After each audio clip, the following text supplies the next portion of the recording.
Hi, Pilar. We start in few seconds.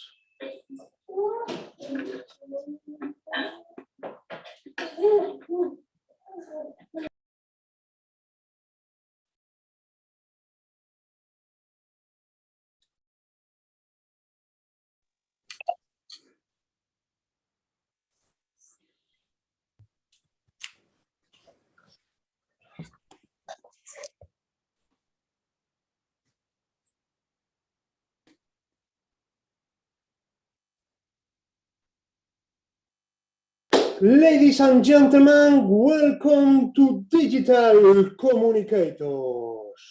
Please be aware that this meeting is streamed live on YouTube. It will also be recorded in case the streaming goes wrong. Now, it is my honor, my pleasure, my privilege to introduce you to founding member of Digital Communicators and current president, Nick Lacani. Thank you very much, Julian. Oh, hang on. I've pressed the wrong button. Oh, dear. Well, folks, welcome. Now, one of the things that I'd like to do is to tell you a little bit about Digital Communicators.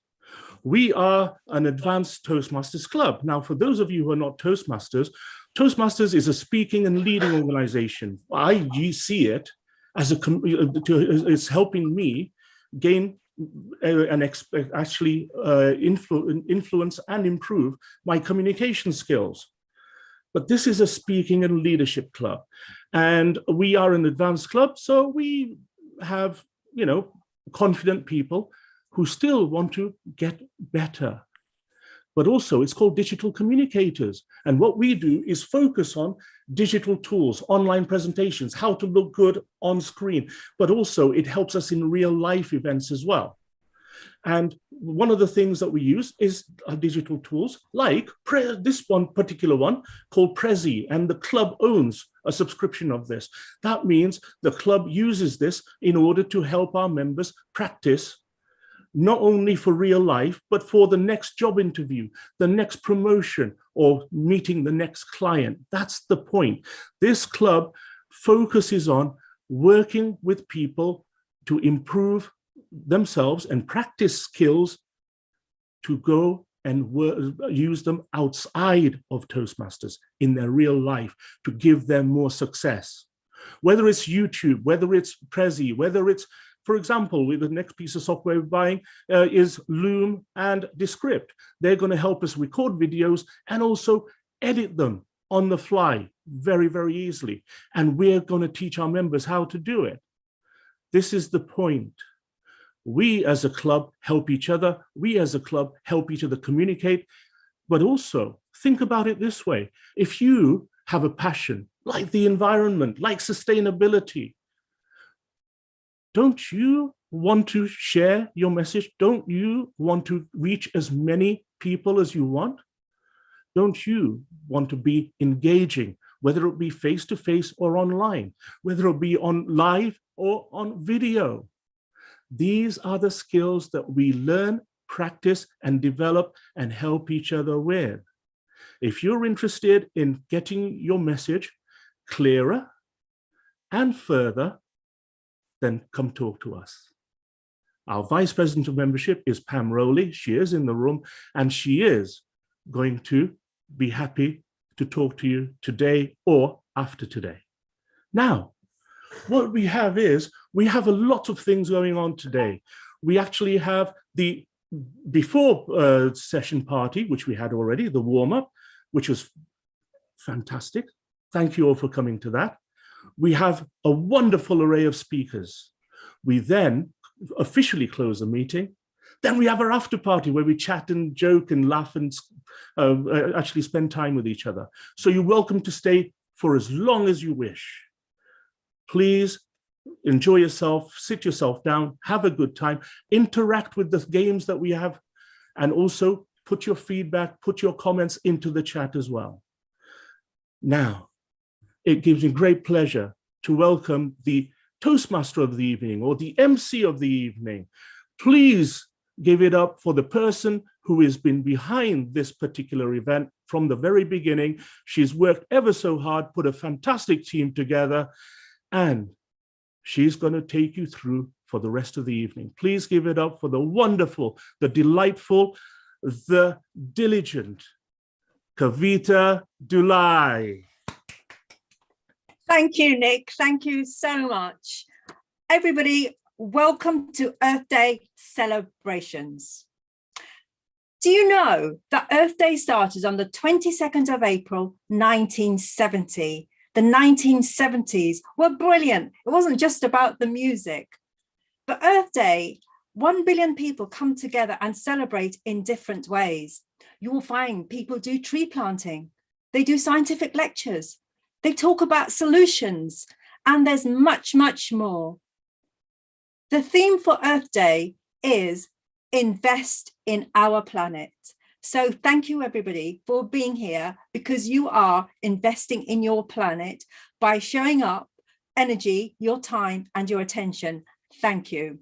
And I'm also very proud to say that I'm a part of Toastmasters International and Digital Communicators, who have allowed me and the speakers and everybody else this platform to speak about Earth Day and environmental issues that have become so important, and there's no getting away from them anymore. So our aim is really simple. It's to engage, it's to enthuse, and it's to educate. And I want everybody out there to have a few key takeaways, but at least one at the very least. So our agenda, this is the flow of it. We're going to have 6 speakers. We have got a keynote speaker. We have also got a quiz, because I'd said to you, we want you to all engage and we want the attention, and we're going to have poetry. So as mentioned, this event would not be possible without Toastmasters International. So now I'd like to invite our first speaker. Our first speaker is part of Toastmasters International. She's on the board of directors. Absolutely delighted to have her here. She's working as an ambassador. She works to develop policies and that fulfill the mission. I did read her bio, and there's something in her bio that I really, really liked. Now, I've been a Toastmaster since 2013. What I read in her bio was that it's the growth in confidence is the biggest benefit from Toastmasters. And I cannot agree with that more than 1,000%. It is so, so true. A lot of us join for public speaking skills, but we find it's our confidence grows and grows and grows. And when you have confidence, you can do absolutely anything, you know. And so now I'd like to introduce you to Dtm Morag Matheson, who is our first Vice President. Delighted to have you here. Welcome, Morag. Thank you very much, Kavita. Good evening, or good morning, or good afternoon, depending on where you are. I know there are some people in other parts of the world than the UK at the moment. I was an MBA student when one day our tutor said, we're going to have a special lesson on delivering presentations. And that lesson will be taught by people from Toastmasters. I'd never heard the name before. I had no idea what Toastmasters was or might be. However, I did enjoy the presentation that they delivered, and they handed out a flyer, but there were no clubs anywhere near where I was living at that time. So I just put the flyer away and forgot about it. It was only 6 years later, when I moved to Germany, that I heard that name again. A colleague of my husband's invited us to come to a meeting. He said, we have this new group in town. They speak English. That was important to me as a newbie in a foreign country. And they're really nice people. Plus, if you come on Wednesday, you'll hear me give a speech. How could I resist? I was new in town. I wanted to meet people. I wanted to have fun. And hey, maybe he would be a good speaker. And he was. I went just to meet new people. What I experienced was a professionally run meeting where people laughed a lot, and they seemed to learn a lot too. And I knew immediately at that first meeting that I wanted to join. 16 years later, and I'm still a proud member of that same home club. That club, just like this one and many more all over the world, are communities of learners focused on providing a supportive and positive learning experience where their members are empowered to develop communication and leadership skills, resulting in greater self-confidence and personal growth. A lot has changed in these 16 years. I have changed in these 16 years. I've grown more confident in how I approach life.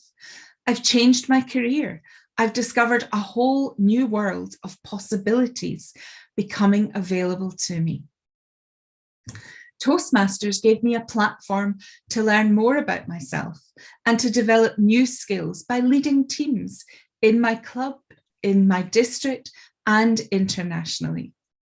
My professional background is in pharmacy, and as a scientist and business professional, I was used to explaining things, simplifying concepts, describing processes. In Toastmasters, I was able to develop communication skills that took me from chart to heart, refining my communication skill so that I became more adept in using interpersonal communication, so that I could talk about the things that were in my heart, the things that mattered to me, the things that were important, the people who were important. And also for me, I was able to develop greater cultural awareness because I led teams that were dispersed across several countries. At one point, I led one team that was spread across 18 European countries, and then later supported leaders of teams in the Middle East and in Africa to be successful. Now, I serve on the global board that gives me an incredible perspective and an experience that I use in my day-to-day work as the chair of a charity board. I could never have imagined going into a foreign country, dealing with legal and fiscal authorities to take over the running of a charity. I didn't even know how charities worked in Germany when I arrived. But Toastmasters gave me the confidence to make those changes in life. My husband joined on the same day as I did, and his journey has been quite different. He did not go for all of the leadership roles that I did. He served in some because that's helped him too. But he is his company's go-to person when they're looking for a moderator for their sales conferences. So he's had the opportunity to MC European and global sales events with many, many thousands of participants. Not something he'd ever have imagined doing before Toastmasters. He's an engineer. They don't get those kind of opportunities often. In so many ways, Toastmasters has enriched my life, and it has been enriching the lives of people all around the world for almost 100 years. Toastmasters began in 1924 in California, and today is a worldwide nonprofit present in over 140 countries, where members meet in groups just like this one. So how does it work? Well, the education program is key and central to every Toastmasters journey. It's a critical aspect of every club meeting. The program is based on a proven curriculum built on 365 different competencies that enable members to develop communication and leadership skills, one step at a time. The program is built on 4 keys that have been in place since the very beginning. The first is experiential learning. Experiential learning is the foundation of our program because we learn best as adults by doing, by experiencing, by delivering speeches, fulfilling meeting functions, and taking on leadership roles. We practice and improve by attending meetings regularly and participating fully in those meetings. And that regular practice is the path to sustainable improvement in communication and leadership. The second key is we have a self-paced program. We each learn best when we work at our own pace and comfort level. And that's why we encourage our members to set our own goals and then take ownership of those goals. The third key is peer feedback. Through honest and supportive peer evaluation, we grow and improve. Every speech we give is evaluated by at least one other member, so we can identify our strengths and see where and how we can improve. And that's also true when we take up leadership roles. We have the opportunity to receive peer feedback. The fourth and final key is mentoring. Experienced members encourage and support us in our goals and help us achieve more than we thought was possible often. One of the early steps for all members is being paired with a mentor. There are mentors all the way through the organisation. Even as a member of the board of directors, I'm involved in what we call mentoring triplets. The importance of mentoring is also seen in our programme because we have specific modules on mentoring that feature in our education programme. Our education programme is called Pathways and comprises two key dimensions, communication and leadership. The two are not mutually exclusive.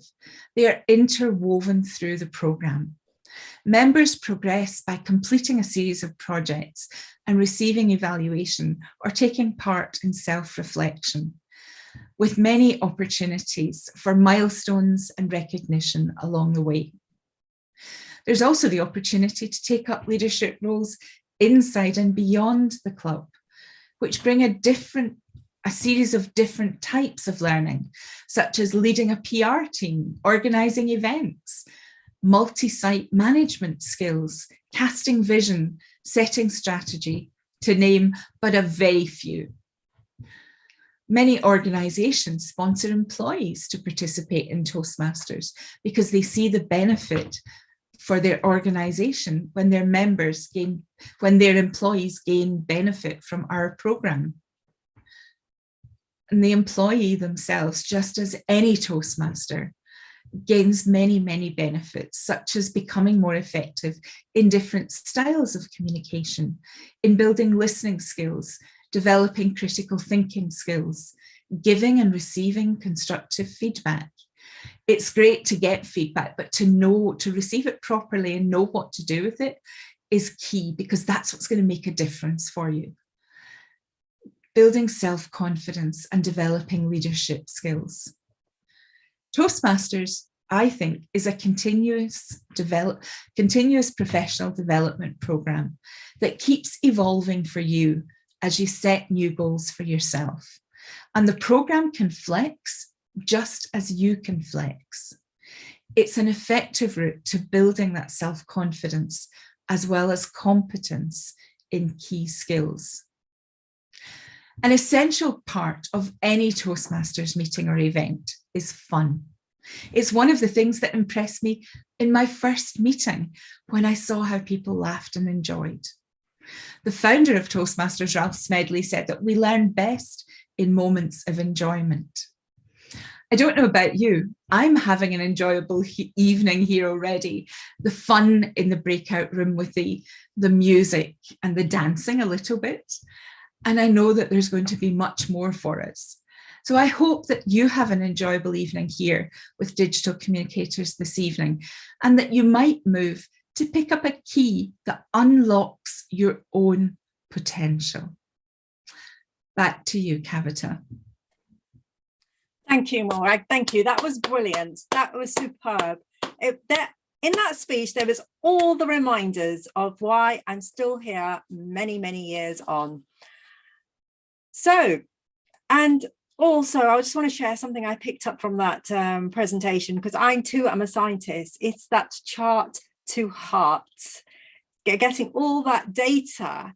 It happens with environmental data. There's so much data out there, but people will only make a change when that data reaches the heart, and then change can be affected. So thank you very much. Just to mention, our timer is Nick Lacani. He's multitasking today, so you will see timer signals come on. Okay, so let's moving on to our next speaker. Our next speaker is our keynote speaker. One of Earth Day messages is to become an environmental communicator. Our speaker, our keynote speaker, has written for politicians, all sides.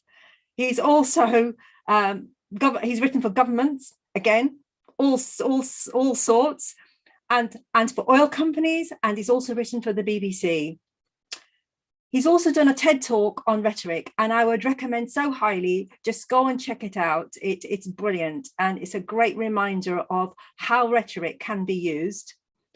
He says, despite him being a vegan, he flies, so there's no judgments out there. So his speech is called, his keynote speech is called Trials and Pitfalls of Environmental Rhetoric. So please welcome Guy Dozer. Guy Dozer, welcome. Thank you so much for that really lovely introduction. You're probably all now thinking, who is this evil person from the oil companies that we have invited to speak? But it's okay. I'm here to make up for my sins. And actually, working in the oil industry gives you a really good insight into environmental communications and some of those problems. But I'm going to start my speech off with a story because we all love stories. And it's the story when I first asked myself, how do you communicate climate change? How do we even start this discussion, let alone have it? And the story takes place in a garden. Okay, it's actually a patch of grass, but a very pretty patch of grass, admittedly. It's a patch of grass in the front of Trinity College in Cambridge. So Trinity College is famously the largest and wealthiest college in all of Cambridge and Oxford. Also, coincidentally, it's a huge investor in fossil fuels. So a group called Extinction Rebellion, and I'm sure most of you know of them, went and dug up their grass.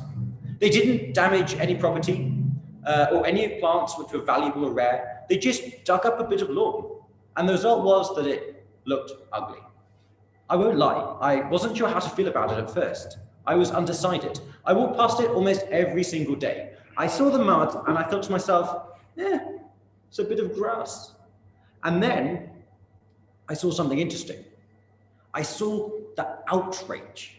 The Daily Mail had written about it, and all across the country, people were expressing their outrage at Extinction Rebellion.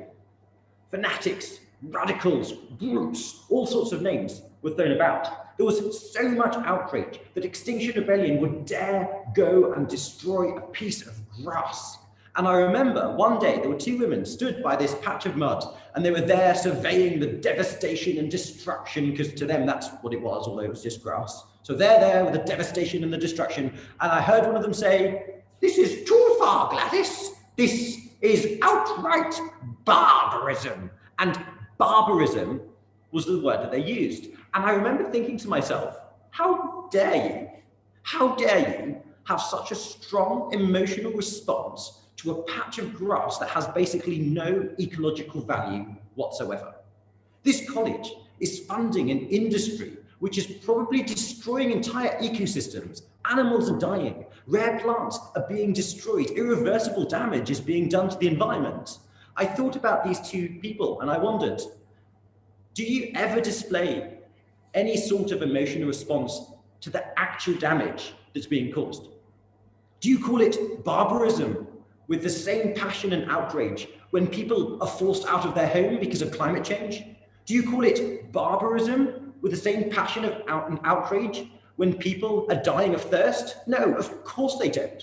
And it's because they don't care, or at least they don't think about it enough to care. Yet these two people had the audacity to stand in the middle of one of the most privileged places on earth and judge a bunch of activists for ruining a lawn which, by the way, the college could easily replace in a heartbeat if they wanted to. And that's exactly what they did. So my question was this: how can we talk about the environment in a way that makes sense? Taking actions that people don't understand doesn't work. That's what Extinction Rebellion did. It backfired. How can we have the conversation without emotions overpowering reason? After that, I realized that the environment is a problem that we struggle to communicate about. So I'm going to talk to you about two of the reasons why. Before I move on, I'm going to make a bit of a confession, and you already know from my introduction, and that's that I fly. And some people will point me out for that and say that that's wrong. And ironically, I started this speech whilst I was on a plane, and it was a long-haul flight as well. I thought about it. Any one of you here now today could call me a hypocrite. You could unmute your microphone and condemn me as a hypocrite in front of this entire audience. You could write a message in a private chat saying that I'm a hypocrite, or you could even just think it inside your own head. Guy, he's a bit of a hypocrite. But the moment you decide that I am a hypocrite for writing this speech about the environment whilst on a plane, you have cast a judgment on me. And by casting that judgment, you are part of a problem known as cancel culture. Cancel culture, or more specifically, the fear of cancel culture, means that people are afraid to engage with the environmental movement. Lots of people feel threatened by environmental activists. We're afraid that they'll find something out about us and criticize us. So instead of listening to them, we choose to cancel them. Maybe they find out that we fly. Maybe they find out that we buy more clothes than we need. Maybe they find out that we occasionally enjoy eating a bit of steak. We struggle to cope with the emotions of being told that we are the problem, so we cancel the people who do it. We cancel their opinions, we cancel their movements, and ultimately we cancel their cause. We don't like being told that we are bad. We don't like feeling like we are the problem. If someone came up to me and said that I'm a hypocritical idiot because I fly, my instinctive response would be, you know what, you're an idiot and I don't care what you have to say. But the truth is, if I think about it, I do care about what they have to say. But my own personal emotional response has distanced me from their movement. And I associate the movement with people like that, and I assume that it's not for me. This needs to stop. In the very same way that we're afraid of being cancelled ourselves, we cancel environmental voices which criticize us for our way of life. Think about it.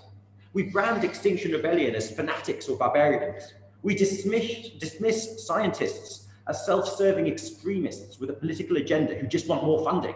We even go as far as to condemn those who seek to take action, which is for the sake of all of our futures, the futures of our kids. How, as a society, have we come to that? How have we cancelled on such a large scale? How can we be so stupid? And by the way, having said this, I am sure that there are some of you out there thinking, oh, he's one of them, he's an extremist, and you'll stop listening. There's always inevitably going to be someone that closed-minded who will just cancel me for speaking about the environment, or even mentioning the cursed words extinction or rebellion. And I hope that as I'm speaking to a group of people who have optionally signed up to attend an event for World Earth Day, there will be fewer than normal, but you never know, you never know. So there will always be people who seek to cancel and to virtue signal, but they should not be the voice of the environmental movement. And sadly, these people are often the loudest, the ones who tell us that we're wrong. And when we respond with, you're an idiot and I don't care what you have to say, we're actually committing a logical fallacy. It's called the fallacy fallacy. So in case you're not sure, a logical fallacy is when the logic of an argument doesn't make sense. The fallacy fallacy is when you assume that an argument is wrong because it's been badly argued. So the more irrational an argument or even a person is, the more we assume that the cause they're arguing for is wrong. This is another thing that we need to stop doing, because there are many people who are arguing for the environment in really bad ways and it puts other people off. So my message to those of you who are arguing badly, those of you who point out where other people are failing to lead a Puritan lifestyle, to those of you who seek to virtue signal and cancel, you need to recognize that you are blocking people from engaging with this movement. And that this movement will only work if all of those people who you are disheartening engage with it. Your consistent attempts to belittle other people, to make yourselves feel environmentally superior, is holding back the entire environmental movement.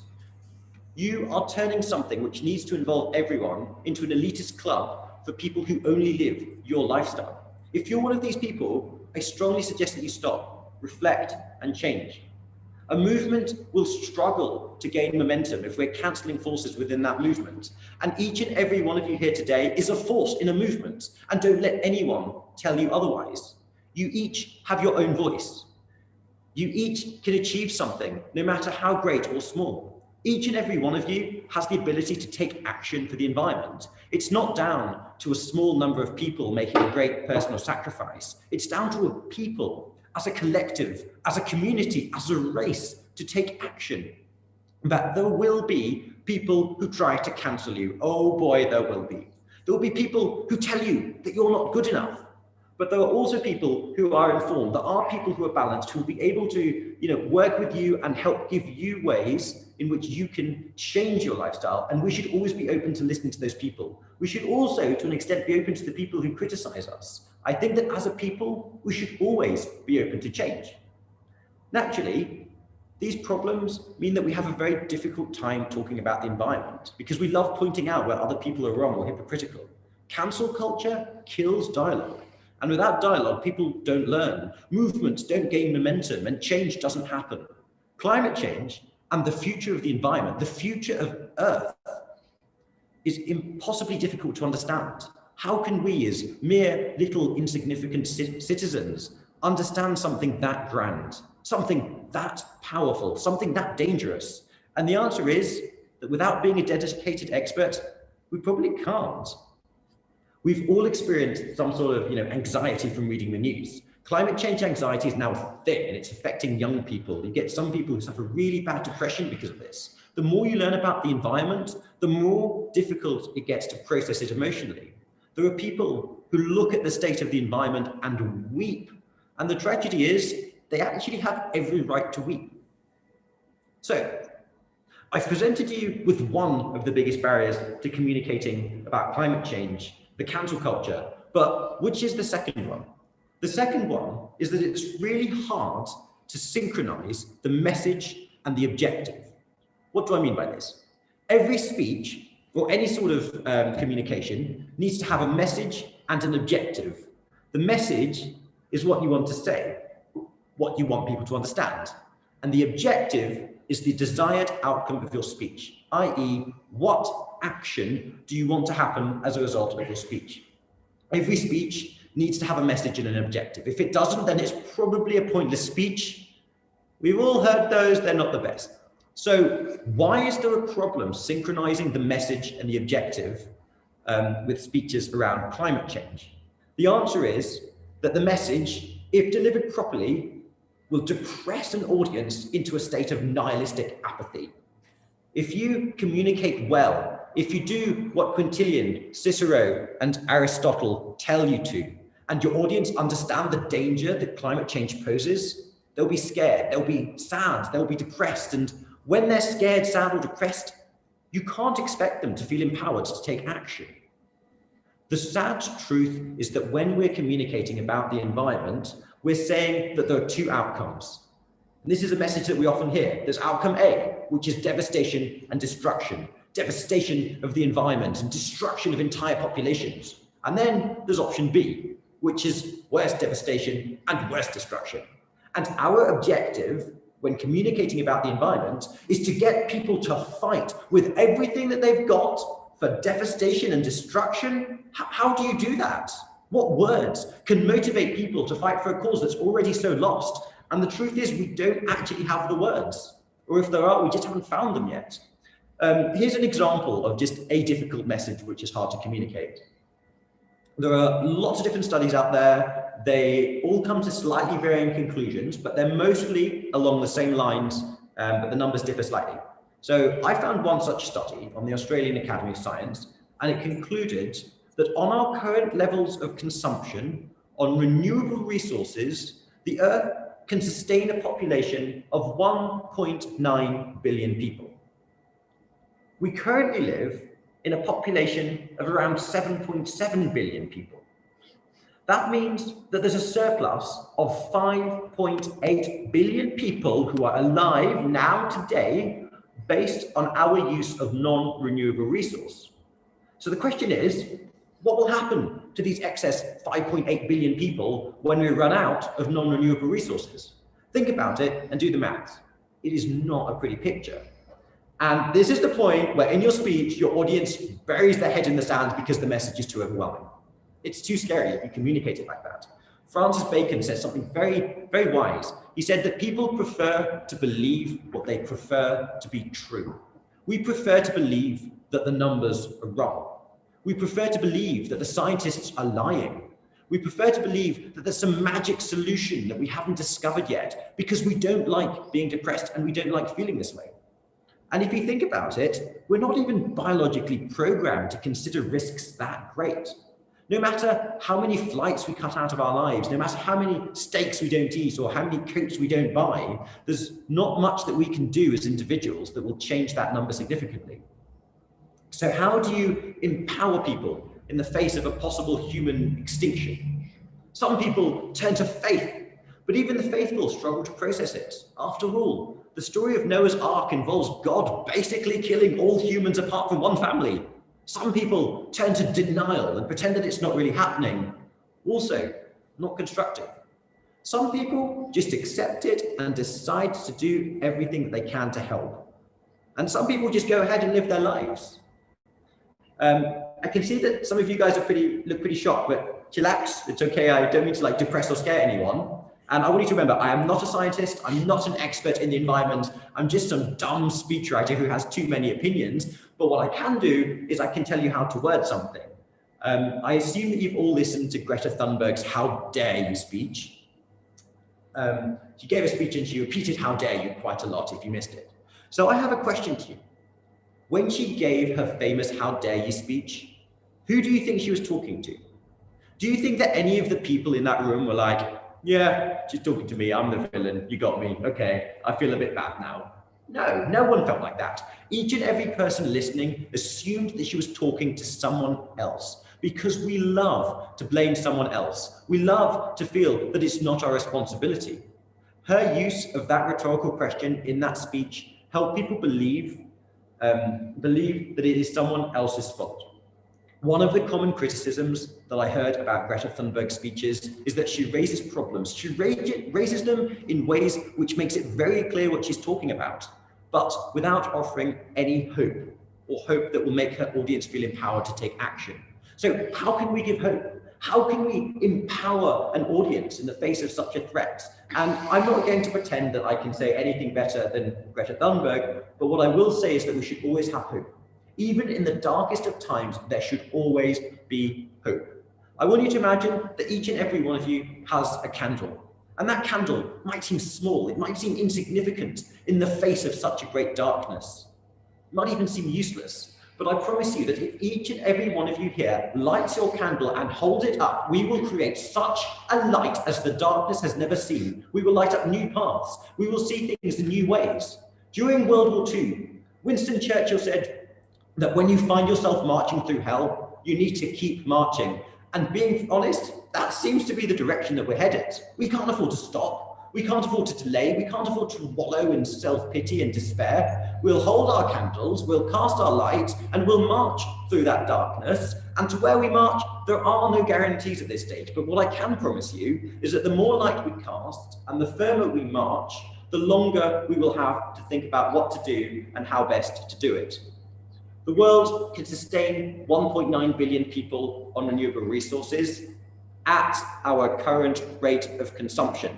So let's change the way we use our resources. Let's lower our consumption. Let's take action to eradicate the figure of 5.8 billion people. No matter what you do, whether it's driving less, flying less, eating less meat, taking shorter showers, buying fewer clothes, all of these things collectively make a huge difference to our world, our environment, our shared planet Earth.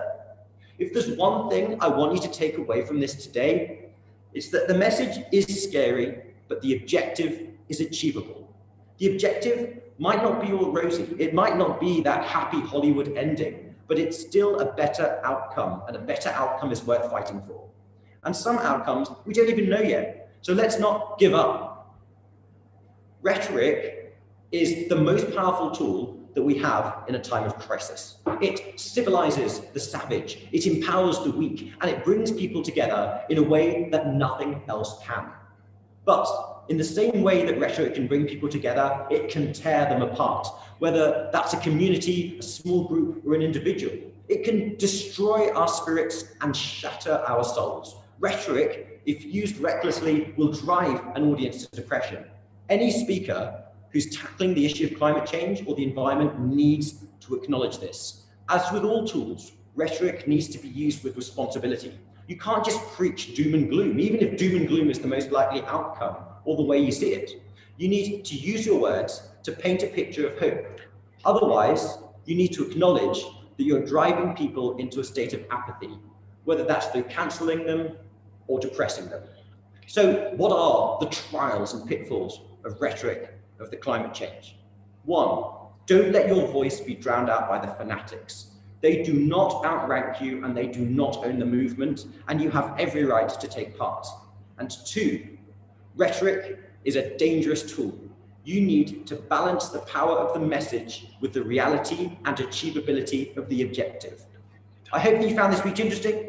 I hope that I've not lulled any of you into a state of nihilistic apathy, and I hope that you enjoy the next speeches. Thank you so, so much for inviting me.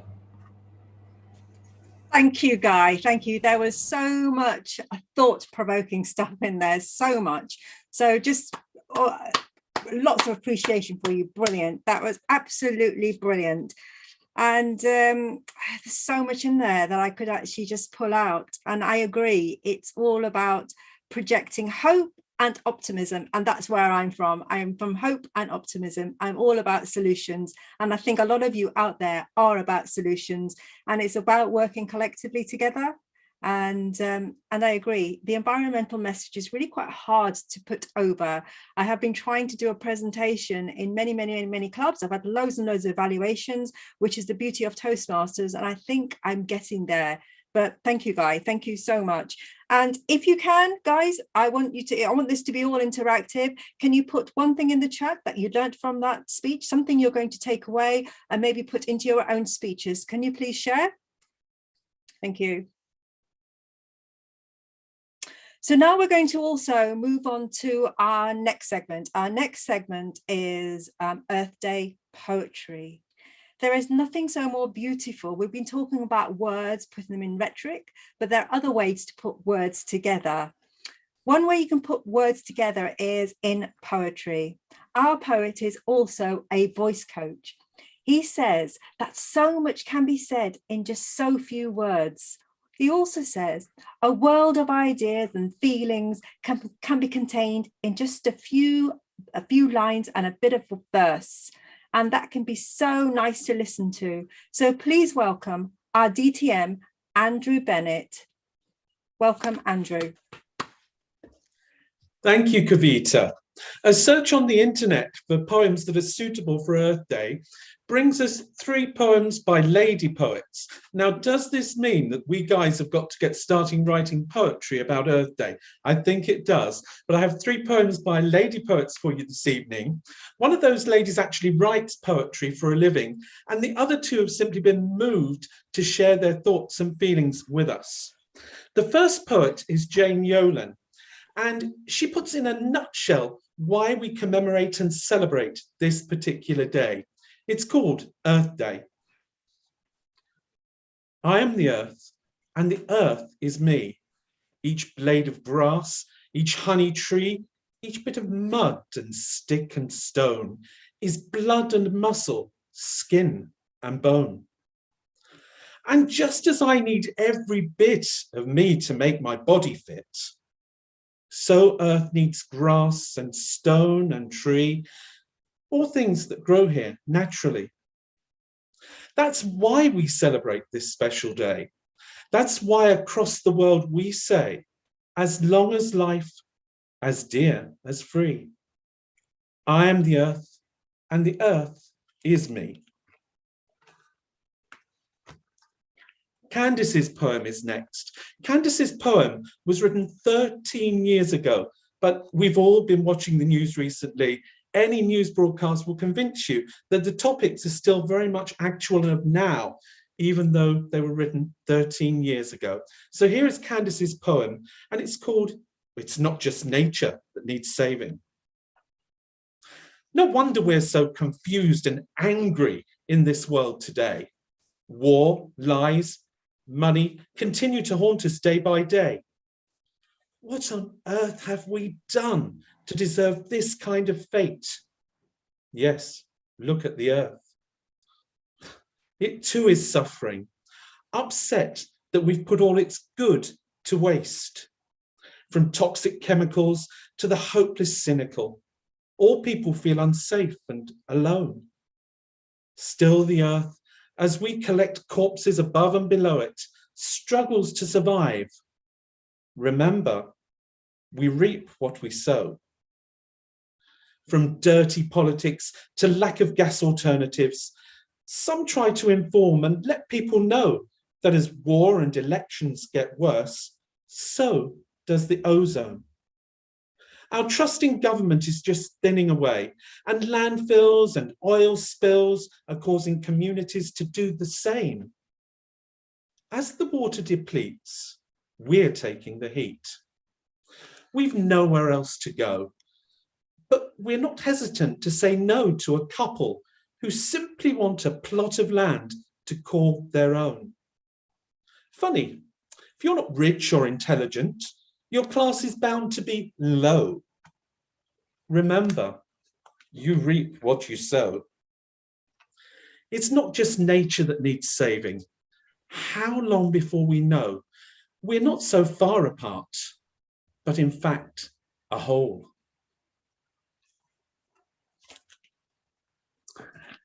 People who want to change the world and who want to bring about changes of habits in others, well, they're often mocked, let's face it, they're often ridiculed.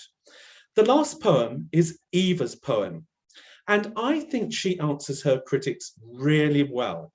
Her poem is called How Would You Change the World? Why would I change the world? I love the world and her many alluring beauties, the life she nurtures and the great mysteries. The world, she is perfect. I would just ask myself, well, what's wrong with me? Truthfully and from deep within, and leave nature as it is meant to be. Take my wrongs and turn them right, planting seeds of love and light from within the heart with tender love and kindness. Give a little time, grow it right. I can make amends with Mother Earth and her creations. Now there's a change that I can control and can enroll. Manifest my dreams, live within Mother Earth's laws and not by the man-made claws. Love the earth, love the water, love the sky and love the moon. Universal balance. I would not change the world, but go along with her flow. I'm with that changing challenge, transformational evolution, natural conclusion.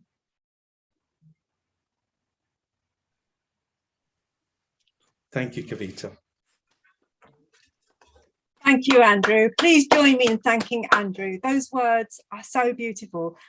I'm one of those who could listen to poetry all day long. I just love the way the words can be put together so succinctly. Thank you, Andrew. Moving on. Now, I promised you this would be interactive. So next, we have got an Earth Day quiz. So our quiz master loves dogs. She's a dog trainer. She's a dog groomer, and she teaches about dogs. And this naturally comes into becoming a quizmaster. She's a quizmaster for dog quizzes, and she does it in Kahoot. So I'm going to introduce you to our quizmaster, which is Pam Rowley. So welcome, Pam, and thank you so much for putting this quiz together. Thank you. Thank you, Kavita. A little bit outside my usual type of quizzing, but let's give it a go. So if you want to join our quiz, all you need to do is go to Kahoot it and put this PIN number in, 881-9926. I can see some of you have already joined us, so I'll just give you a couple of minutes for people to join. Ideally, if you can, watch the quiz on your main screen and use your phone or a tablet as almost like a remote control. When you see the questions, you will get then four coloured buttons on your screen, and you just press the one that you think is the right answer. Some will be true or false questions, some you will have to answer. Now, I don't want to make you too competitive, but it will be timed as well. And we do have a leaderboard, so fastest finger first certainly comes into play here. You will also have the option, you'll see the answers at the end, and you'll also get a PDF at the end of tonight with the answers in. So we've got 11 people taking part so far. Do we have any more that want to join the quiz? We've got 12, 13, keep them coming. So just go to kahoot.it and put that code in. The quiz will start very, very soon. So remember, there will be true or false questions in there, and there will be some questions for you to answer as well. You will have 30 seconds to answer the question, but if you're competitive and want to get on the podium at the end of the night, then you need to be fast. We've got 17 people joining. I'll give you another minute to join in, and then we'll start the quiz.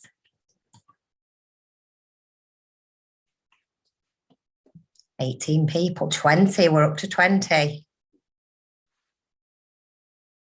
I'm going to give you 30 more seconds to join. And let's see who knows the most about saving our planet. So the PIN is 8819926. You can scan the QR code that's on the screen, or you can go to Kahoot it and join that way.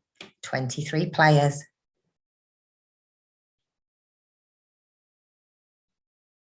Are we ready to start? Okay, so here's the warm-up question. Here's your first question. This is a true or false question.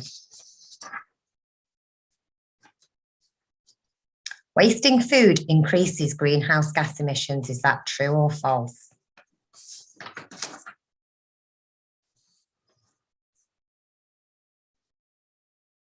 $20 seconds remaining.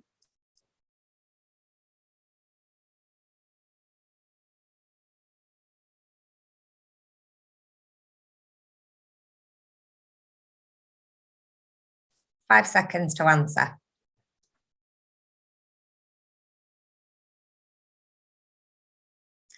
And that was, in fact, true. Well done. So more than a third of food produced globally never makes it to the table. Food loss and waste accounts for around 8.2% of the total human-made greenhouse gas emissions. So that was your warm-up question. Here's our next question. Oh, we've got Guy, fastest finger first. Who's going to beat him? Here's your next question. Which of the following is a greenhouse gas?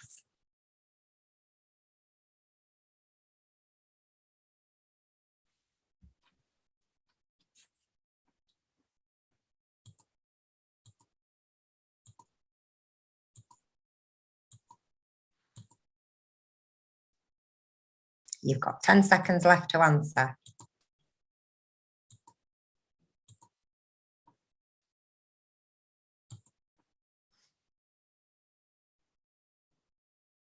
Oh, we've got quite a mixed bag there. If you said all of the above, you were right. Greenhouse gases may be a result of natural occurrences or human activity. These gases include carbon dioxide, methane, water vapour, nitrous oxide, and ozone. Let's see who was fastest finger first. Oh, is that Nick Lacani up there at the top of the leaderboard? Okay, let's have another question. What is the greenhouse effect?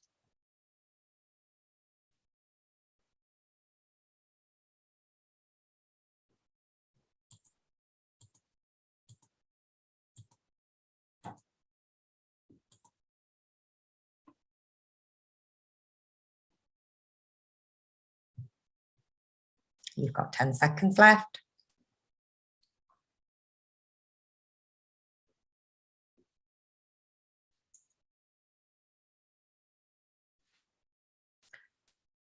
Brilliant. Good answers there. The greenhouse effect is when gases in our atmosphere trap heat and block it from escaping our planet.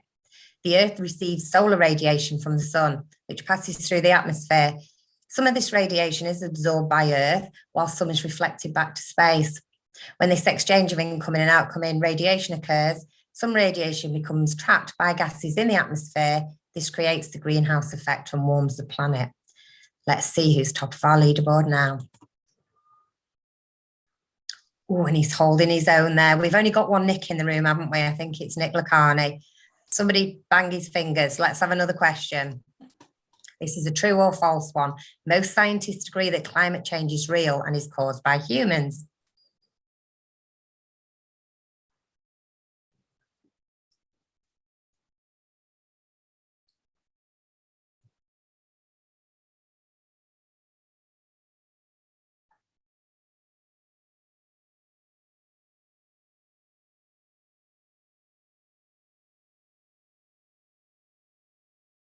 5 seconds.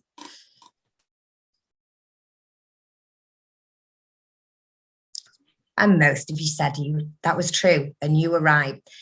Studies show that 97% or more of climate scientists who are actively publishing agree that climate change is due to human activity. Most of the prominent scientist organisations across the globe have issued statements which publicly endorse this. Let's see if anyone's managed to knock Nick off that top spot. Oh, but Kavita's on fire there. That shows that she's coming up there. Fastest finger first next time, Kavita. Okay, let's have another question. Which of these countries emits the most carbon dioxide?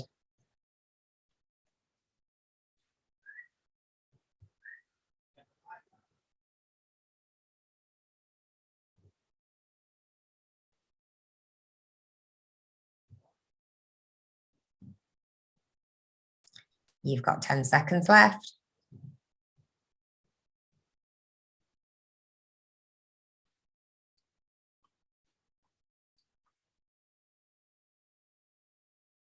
Oh, quite a mix there, but if you said China, you were correct. According to the International Energy Agency, China is currently the top emitter of carbon dioxide, accounting for 28% of global carbon emissions. The United States ranks second top emitter at 15%. Let's see who's up there on the leaderboard. Oh, he's still there. Come on, Philippa, you're close behind him. Don't let him beat you on this next one. Let's have another question. Which of the following is not considered to be a source of renewable energy? Not considered.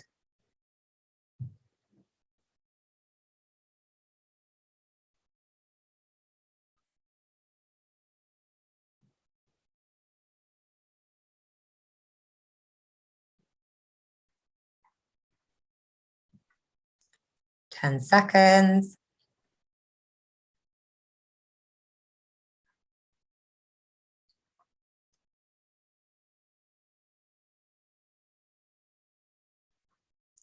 Most of you are right with natural gas. According to the US Energy Information, renewable energy sources which regenerate consist of biomass, hydropower, geothermal, wind, and solar. So now for the important bit. Who's top of our leaderboard? Oh, and Philippa's done it. She's knocked Nick off. Look at his face. He's clapping, but he's really gritting his teeth. Let's have another question. Question 7 of 10. Which of the fastest growing renewable energy sectors in the world, which is one of the fastest growing?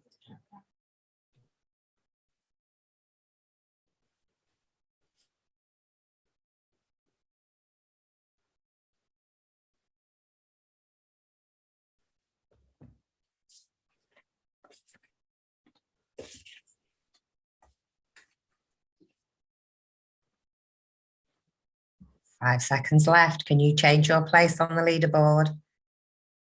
Let's have a look. 16 if you were right with solar.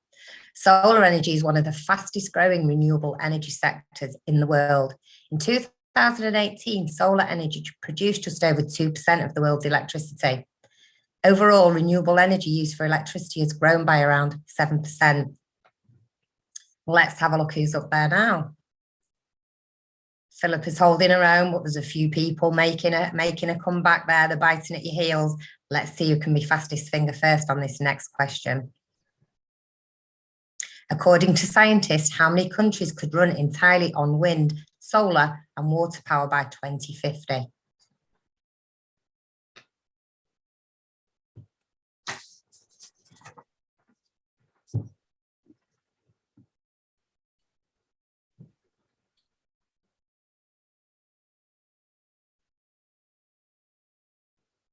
You've got 10 seconds left. I didn't tell you how much the prize money was, did I? It could be $1 million. Nick said he's paying. Oh, quite a mix there.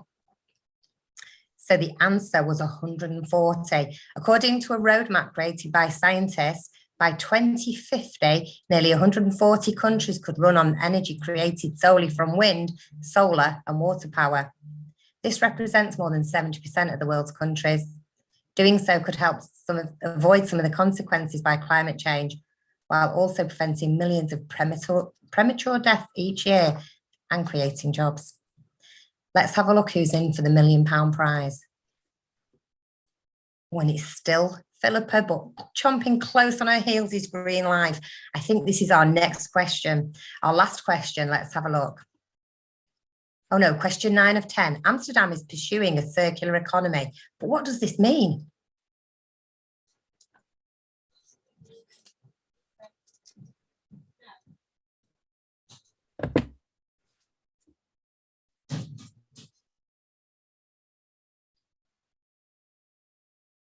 Keep your eye on the prize. You've got 10 seconds left.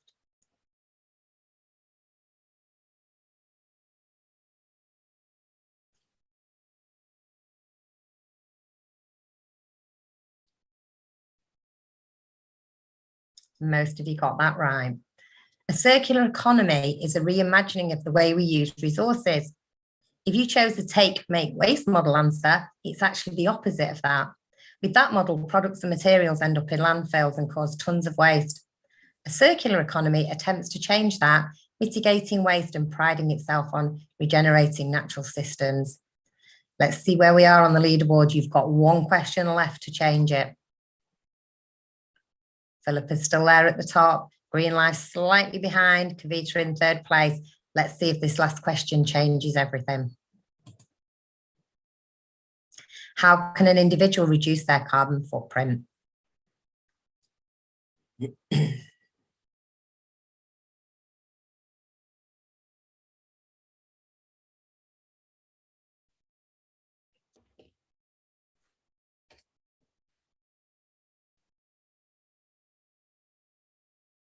Ten seconds.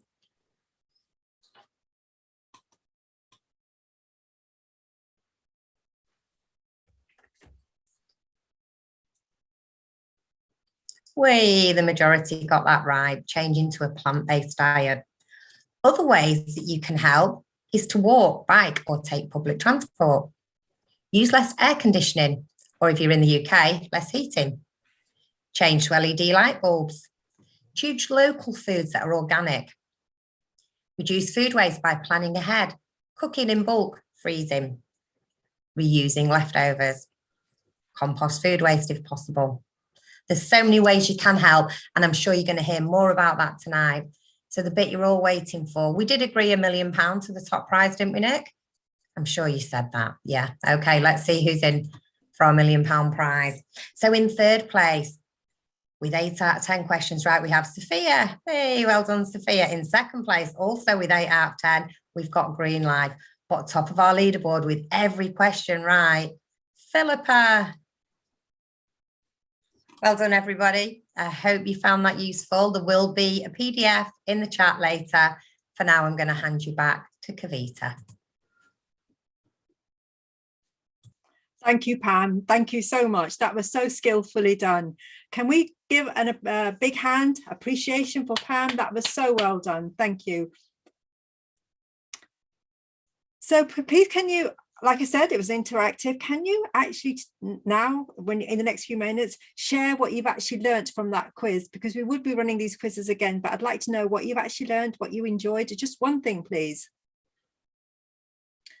So moving on. Our next speaker works with dolphin leaders. He helps them to look beyond their horizons. Listen to this.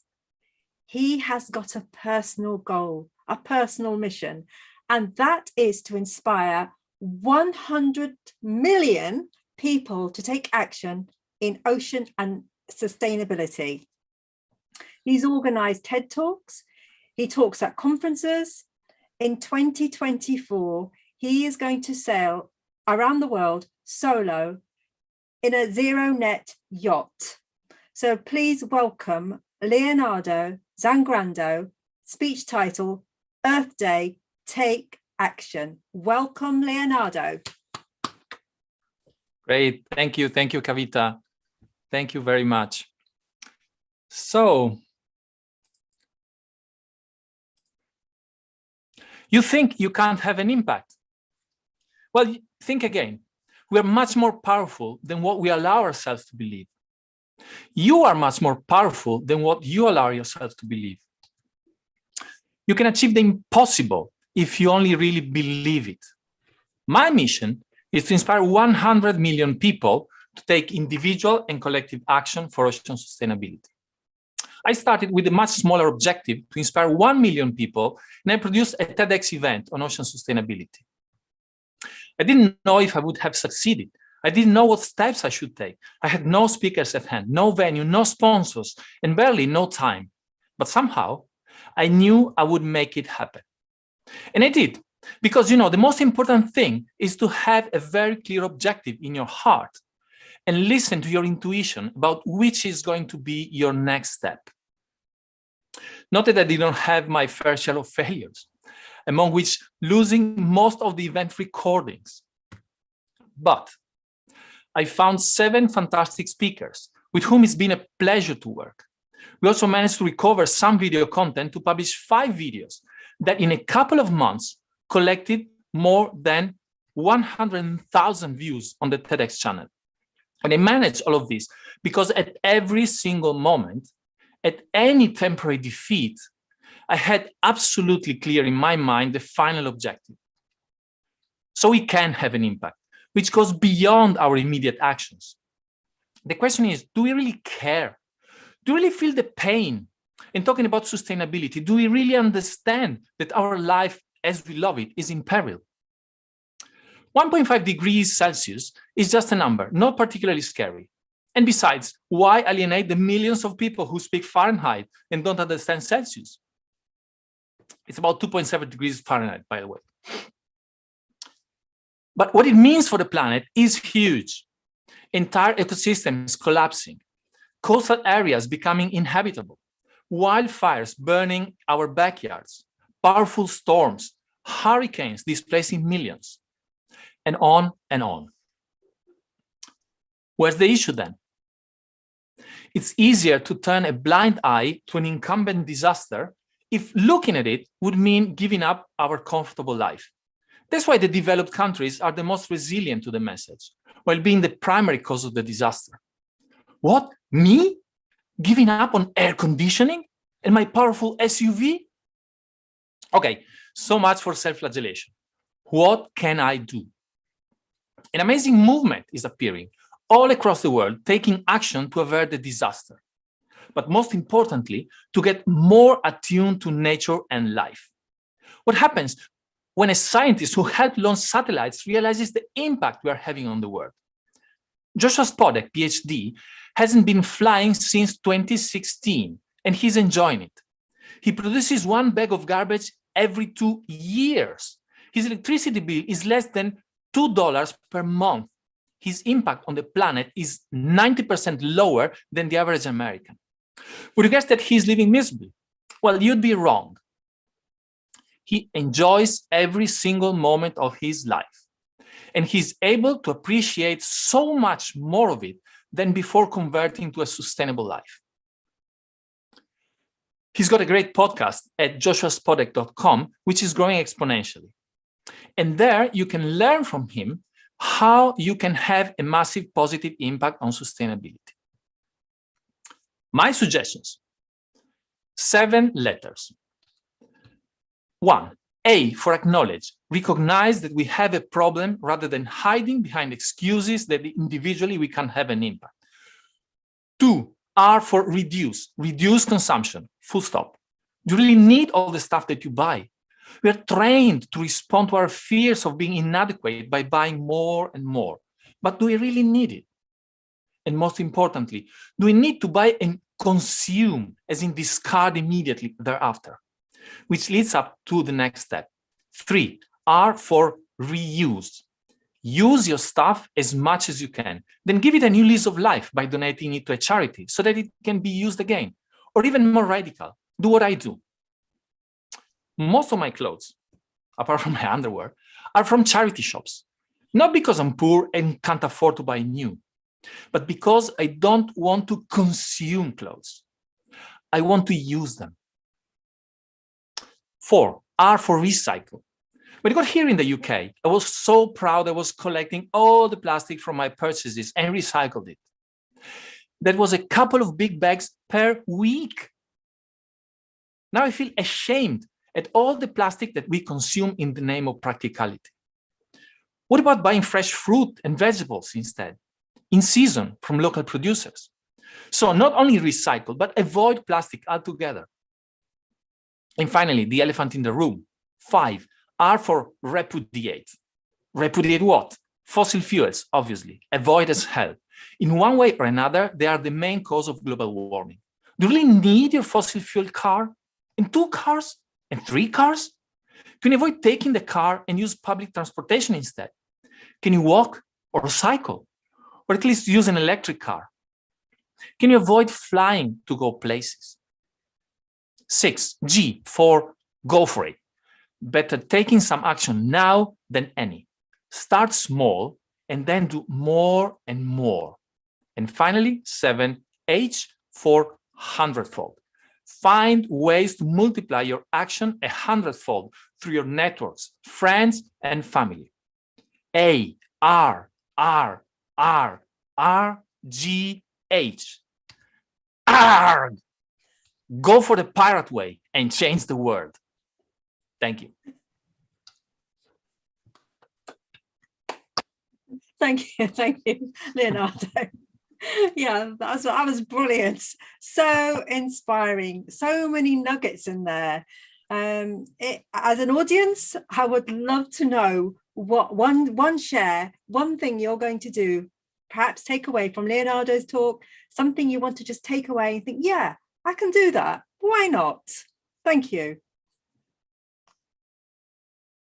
So moving on, let's move to our next speaker. Our next speaker says, the more educated we are, the more we can influence behavior and the better choices we can make. So today it's all about education and making better choices. He also wants us to all appreciate plastic in today's world. He says, plastic should be used appropriately and minimize wastage. The title of his speech is Getting It Sorted, New Technology. So welcome, John Alsop. Welcome, John Alsop. Thank you.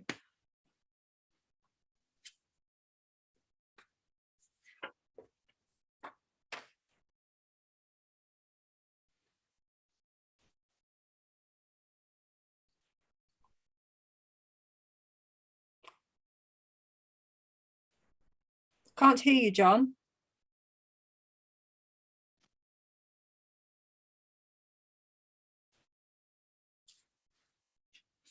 Nope, can't hear you.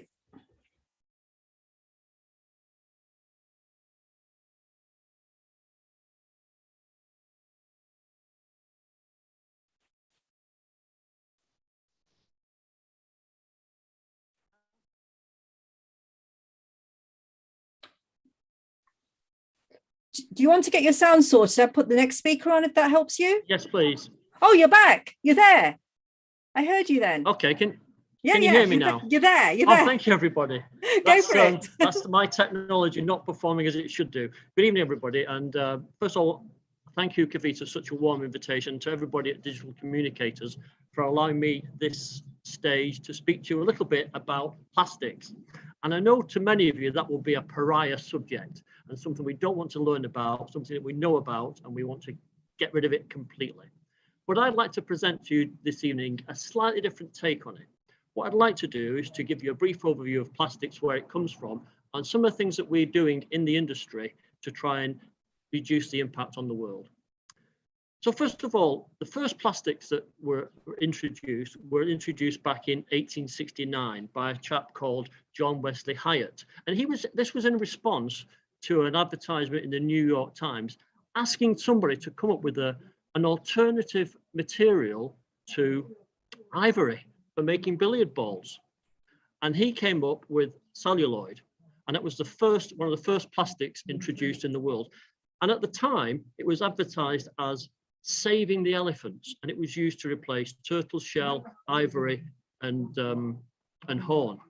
So right from the beginning, plastics was used to not destroy the planet, but to try and sustain the planet. And at the same time, people talked about human manufacturing no longer being constrained by the limits of nature. It meant that more and more materials were available for an ever increasing world. And that was the foundation of plastics. In 1907, Bakelite was introduced, again, as to support the electricity industry as an insulation. There was no natural materials that could be used to provide insulation for electricity at the scale that was being rolled out. So plastics became part of that generation. And of course, from 1935 and through the Second World War, plastics grew even more. Products such as nylon used in parachutes and ropes, and products that we know today, such as perspex or plexiglass, which was used for fighter pilot canopies. So plastics from its first inception has been used not to work against the planet, but to support humanity. And throughout the 1950s, 60s, and 70s, many people thought of plastics as a utopian vision of a future with an abundance of materials. So imagine all that opportunity to develop and grow. And a factoid, when Neil Armstrong landed on the moon in Apollo 11 in 1969, the flag that he planted on the moon was actually made of nylon. So for a number of decades, plastics has been a leading force in the development of humanity. And even today, despite the growing mistrust of plastics, they have become critical for modern life. If we think about how it's made things like computers, mobile phones, and in particular medical delivery systems, drug delivery systems, such a vital part of today's life. It's lightweight, so it can be used for insulation, which in turn saves energy, something that we're all looking to do. And in packaging, things for food stuff, but to cope with the growing population, safe transport and storage. But of course, I'm not here to talk about all the good things about plastics, because that would make no sense at all, because there are some big downsides to plastics. First of all, we know that it's very, very difficult it doesn't degrade very well. So once we've got it into the environment, it's there for a long, long time. Secondly, it's relatively cheap to produce. So we've seen an abundance of growth in single-use plastics, which has caused more problems than it's solved. And thirdly, waste management of plastic is a ever increasing problem. How to deal with the very different types of plastics, different grades of plastics, and the different types of plastic.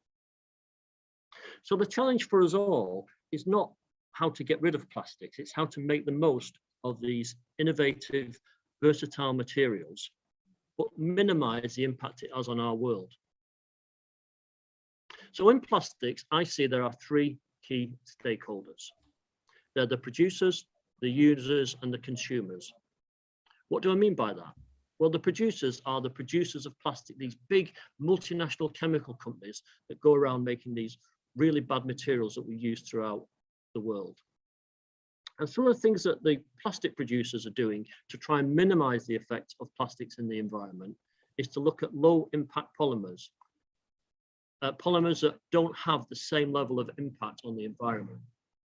The reprocessability of these polymers and plastics, looking to generate and bring onto market new products that are more easily reprocessed.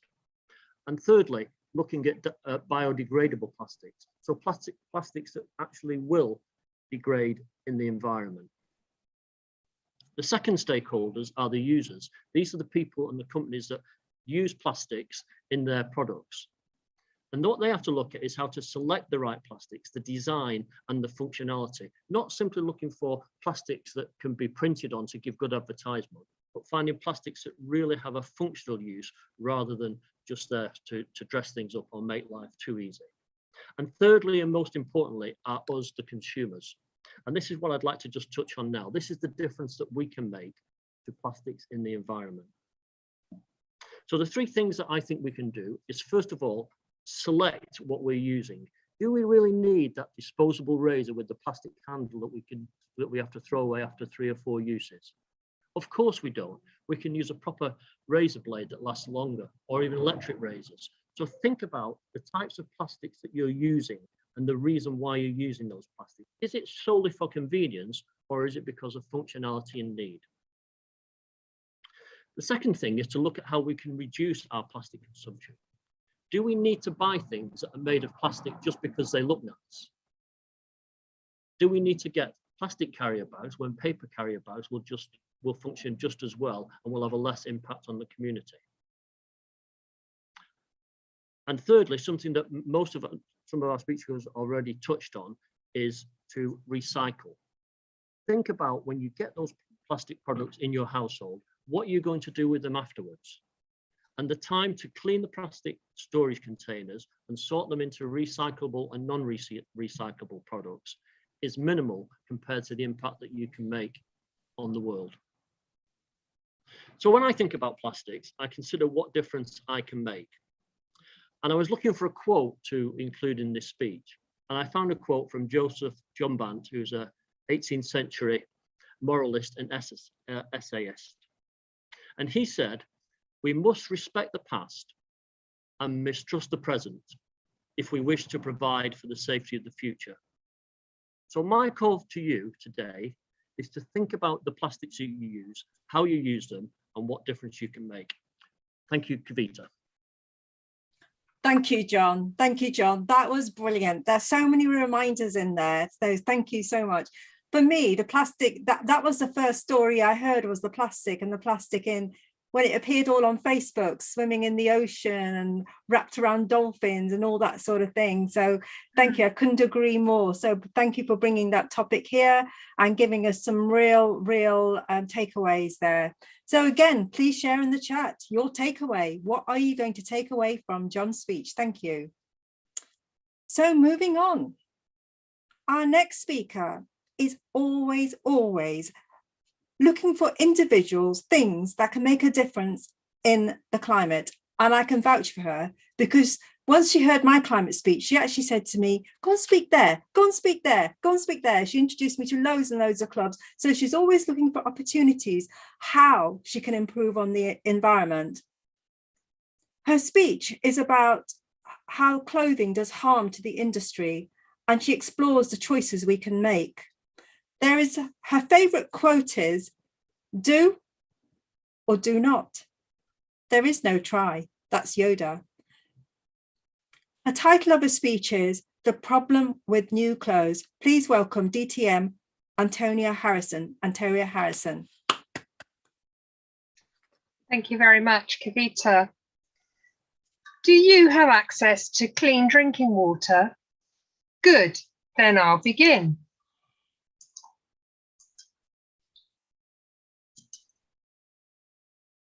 Yeah, but I do not have access to clean drinking water. Sorry.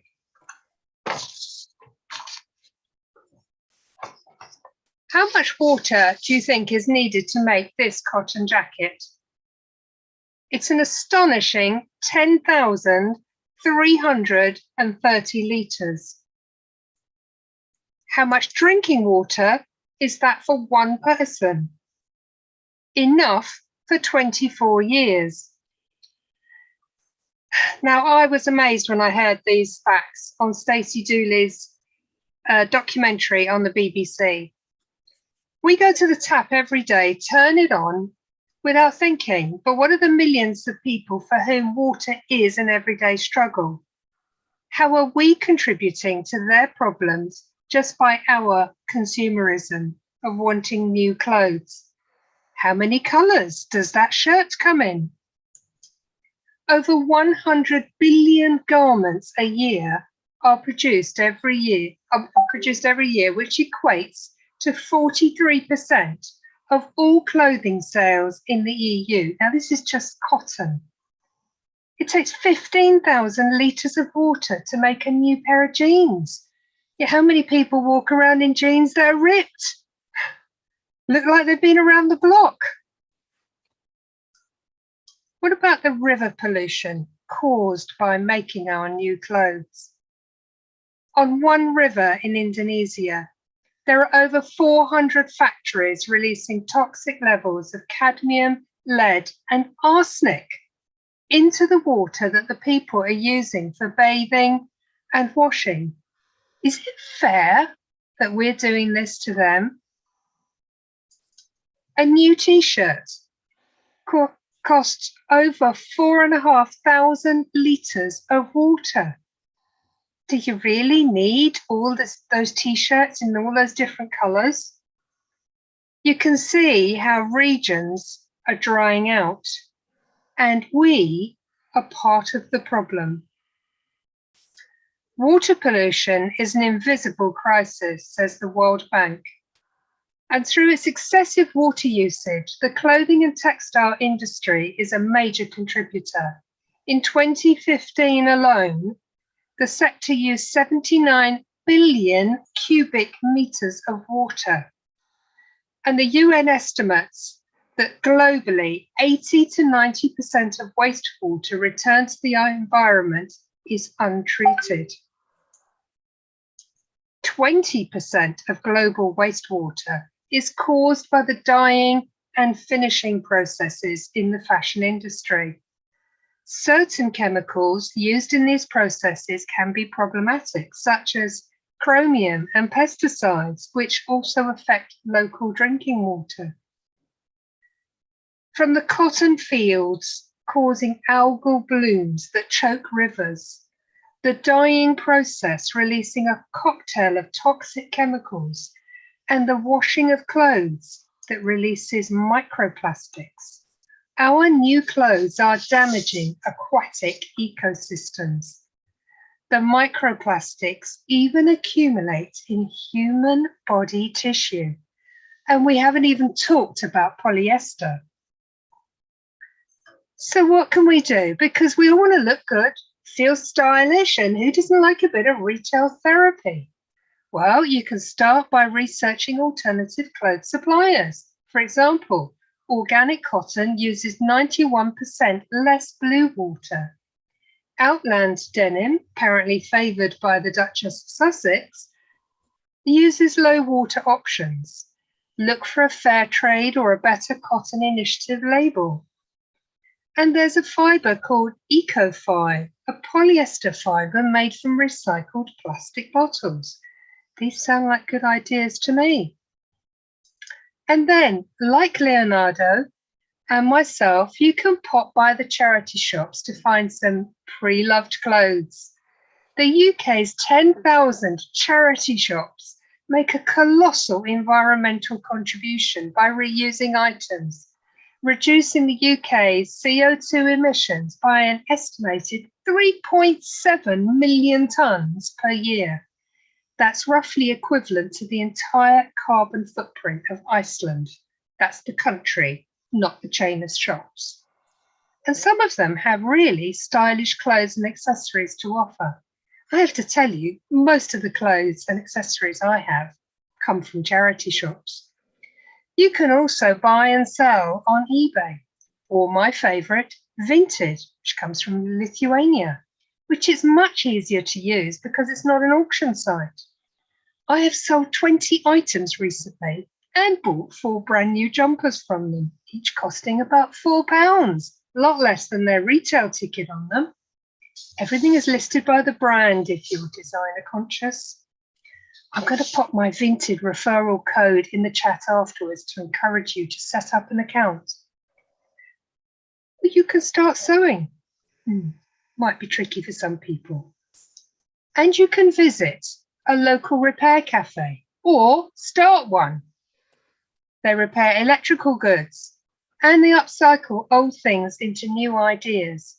My mum died 20 years ago and I love her old coat, but the outside, here on the left, was falling apart. A woman called Sue glued this down, stitched and turned it inside out. And now it's this smart furry coat, which just looks great. So dear fellow Toastmasters and guests, I hope today I have made you think and you will stop in your track the next time you are tempted to buy a new item of clothing. Save money, save the planet. Madam Toastmaster. That was brilliant, Antonio. Thank you so much. That was brilliant. It reminds me again of, things we can do. There is so much we can do. And if you have bought something from a charity shop or anything like that, you've done something, please put it in the chat. We're here to share ideas. And this jacket here, I actually got from a charity shop too. It had the label in it already. Somebody had bought it, changed their mind, put it in a charity shop. And I thought, hey, this will do for work. And I've been wearing it for a long time. And I usually wear it for this sort of thing. So thank you. So moving on, our next speaker, she's somebody who has ran Speechcraft, and she's actually organized Speechcraft for people who want to get involved in climate change. So Speechcraft, unlike the normal Speechcraft, this is a Toastmaster thing for those who don't know, she has specifically done for climate change, because something that Guy was saying, it's actually quite difficult to articulate and speak about the environment. And sometimes it's really good to just be able to go and speak about the environment or difficult subjects in places like Speechcraft, where you can evolve your speeches, and at the same time you can get evaluations. So that's brilliant, Shirley. That's great. Her background, her interest in the environment started when Chernobyl happened in 1986. She went on to do a PhD and started looking at brown sites, the contamination of these sites. And she helps companies, I think it's just in Ireland, is that right, Shirley? No. All right, across the world, sorry, I wasn't sure about that. Yeah, she helps companies to decarbonize, to reduce their carbon footprint. The title of her speech is about global warming. It is, if not now, then when? So please welcome Dr. Shirley Gallagher. Welcome, Dr. Shirley Gallagher. Thank you. There are a lot of corners on climate change, making it a minefield to navigate. It is complicated, and scientists are often not equipped to tell their story. Never mind, sell their story. Toastmaster Kavita, fellow Toastmasters, and welcome guests. Tonight, I will share with you one scientific fact and present 4 tips to reduce your carbon footprint and to take action. Einstein said, "Those who know have a duty to act." This presentation tonight is part of my duty. Climate change advocates liken their mission to that of the health industry trying to flag that smoking was harmful. That fight took 40 years. We don't have that wiggle room. In fact, we're on the back foot, and the recent report from the Intergovernmental Panel for Climate Change, or IPCC for short, confirms, if not now, it could be too late before we pass the Rubicon, the point of no return. The IPCC brings together all scientific data from peer-reviewed climatologists. They measure, analyze, and report, and every 8 years they publish. They did this in February.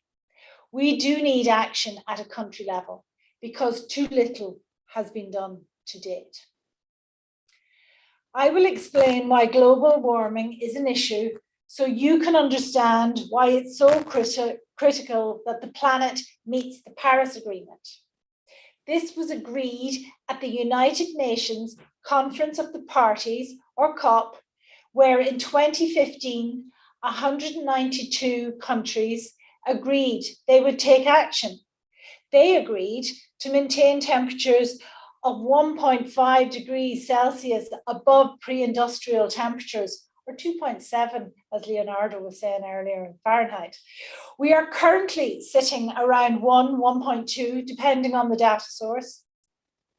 But it hasn't been this warm for over 10,000 years on the planet. Let's zoom up onto the International Space Station. From space, our planet appears as a pale blue dot.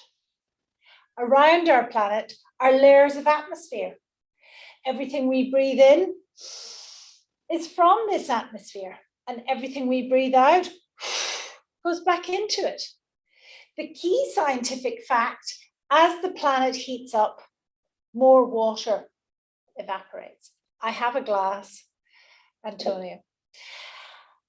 And as, if you remember our pale blue dot, its surface is covered by 70% water. As global temperatures increase, there's more water vapor in the atmosphere, as hotter air carries more water vapor. Water forms clouds, and it's an orchestra of physics laws meeting in a crescendo. Boyle's, Charles, Newton's. Clouds meet an obstacle, a mountain, a headwind, and they drop their load. Gravity wins. Because water molecules in the clouds just got too heavy and they fall. With a hotter, moister climate, there is greater unpredictability. This is, what's happening at 1.2 degrees Celsius. If it gets warmer, what will happen? But as polar ice caps melt, they no longer provide a reflection, exacerbating the situation. We've got ice melting causing droughts in places such as the Himalayas and further downstream. There are floods in others with sea level rise in Cork and Kolkata. And then there can be flash floods in areas from Australia to Germany. Never mind the global south, with countries such as the Marshall Islands knowing they are doomed. Talk about a cancel culture. As Greta shouts across the world, our house is on fire. What can you do?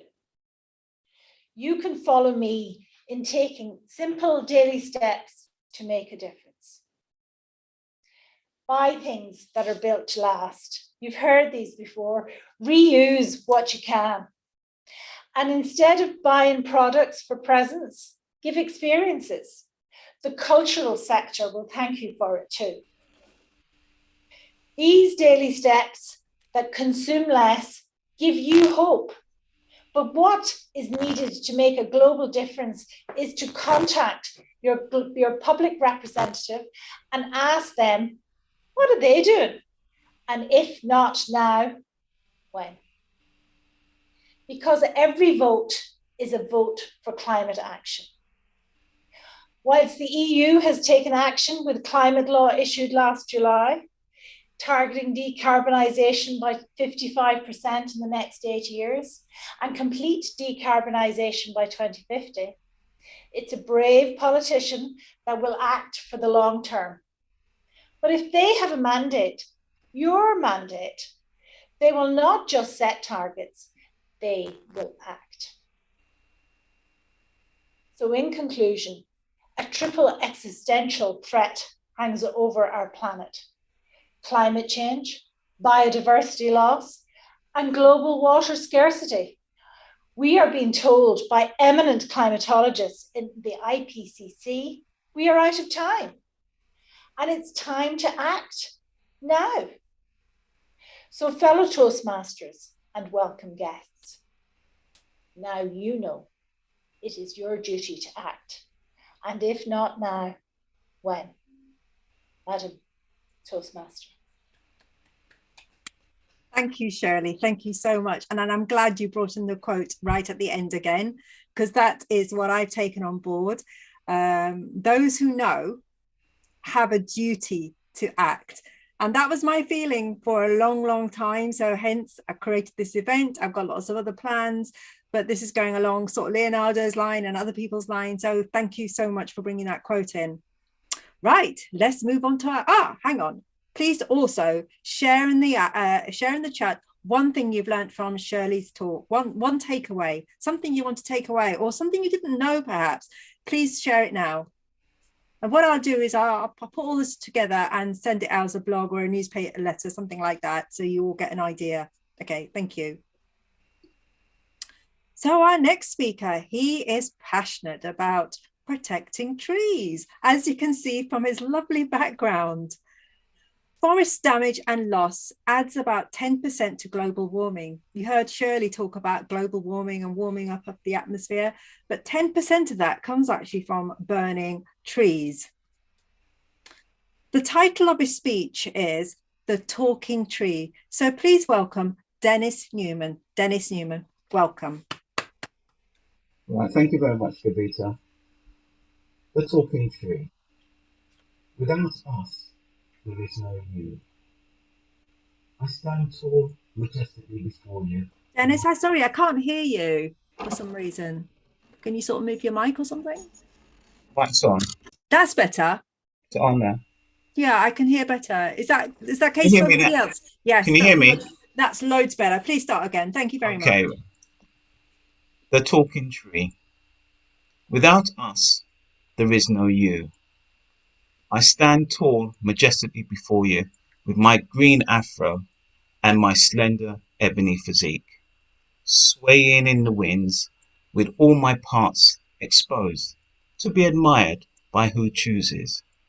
I tower over the land which has sustained my existence for many decades, with my siblings and my friends, of all shapes and sizes and colours of the rainbow. I stand with my feet firmly rooted in the soil beneath me, with my roots that afro span. When the soil is clay, my roots dive deep. When the soil is stony, my roots are shallow to quench one's thirst. My physique is in peak condition, from my roots to my bark, to my branch, to my twigs, to my leaves, as I reach to the sky. Mother Nature supplies all the nutrients I need, whether by sun, rain, water, and snow, wind or snow, but sometimes by my four-legged friends, and seldomly by my two-legged human friends. But the quality of nutrients are never quite the same. But who am I to complain? We stand on the mountains, we stand on the hills, we stand on the shorelines, in valleys and lakes and swamps too, just for you. During the daylight, we absorb your carbon dioxide and we produce oxygen just to sustain your existence by a process known as photosynthesis.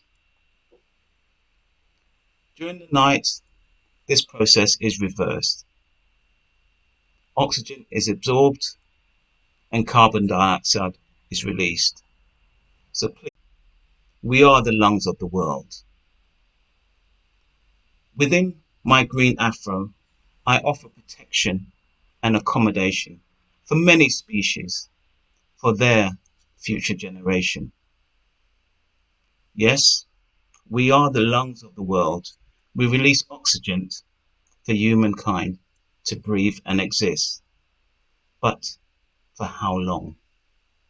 For how long? Remember, without us, there is no you. My brothers and sisters across the world have some deep rooted concerns about the survival of this beautiful planet with its animals and vegetation. Not only do we provide you with oxygen to breathe, we allow you to have clean water for drinking.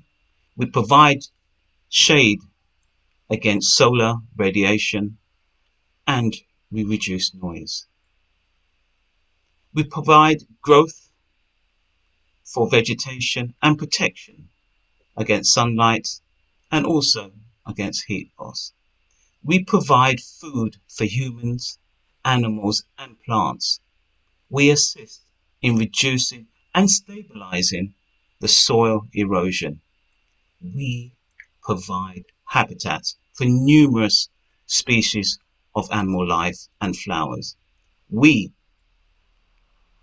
provide firewood for cooking and heating. We provide materials for building. Our benefits are many, and as such, your needs are high.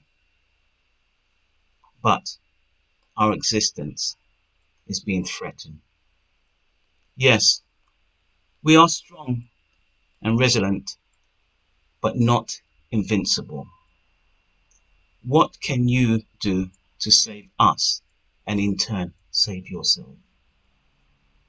Plant more trees. Buy products with Rainforest Alliance certification. Support conservation organization. Use tree-free products where possible. Start enjoying the forest responsibly. Educate your kids because they are the future guardian. Save our forests by one tree at a time. Your action will have a positive effect on the world around us.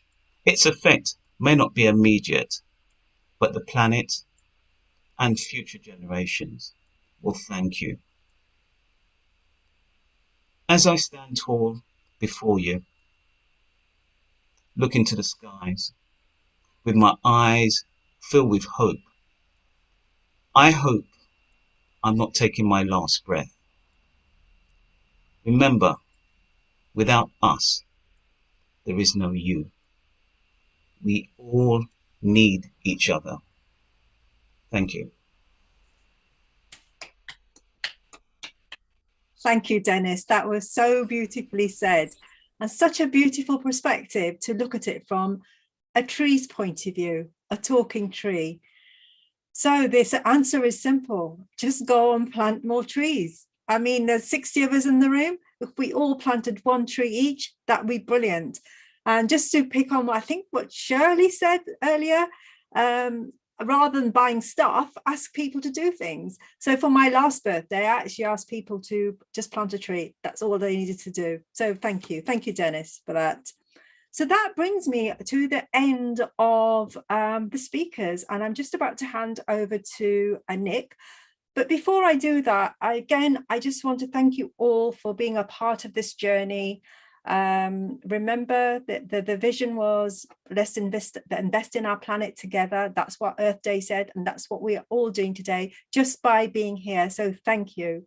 And I also want to say a massive thank you to Toastmasters International and Digital Communicators to allowing us to host this. And thank you to all the speakers putting so much energy in. I know we were really strict about timing and, we gave lots of evaluations. We wanted to get this right, and we have got it right. So thank you very, very much.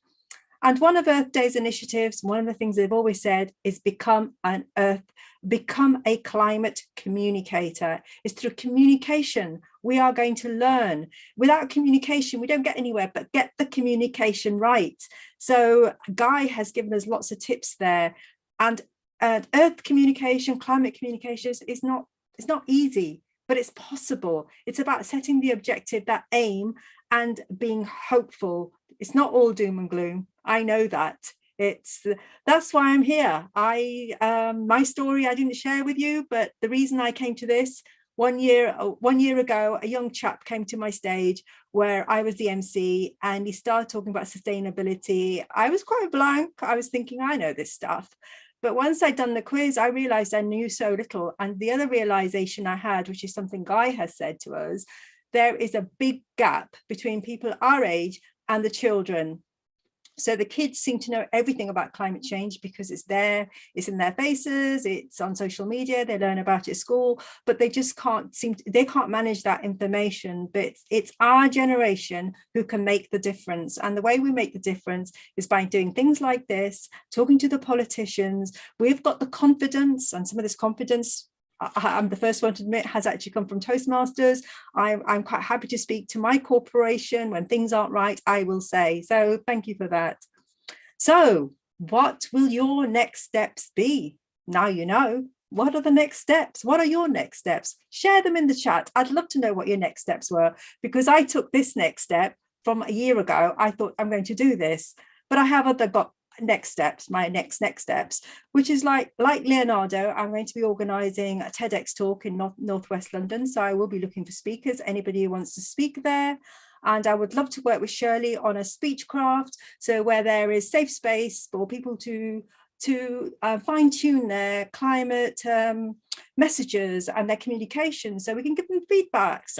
Try saying it like this, because when you communicate, you want to make your message really clear and without sort of shutting people down. That's really important. And hopefully, my last hope is I hope I can make this into an annual event. So thank you very much. Over to you, Nick. Thank you very much, Kavita. Thank you. I'm going to call on a few guests, but I want to thank everybody properly first. First of all, the team behind the scenes, the wonderful Vice President Education, Colette Ainscough. Yes, fabulous Colette. work behind the scenes with the PR and organizing and so on. Pam Rowley working behind the scenes as well and doing the Kahoot game today. Well done, thank you. Another founder of the club, Julian Saraceda, running the Zoom and producing for us and sharing us out, streaming us out onto YouTube today. Well done, Julian, thank you.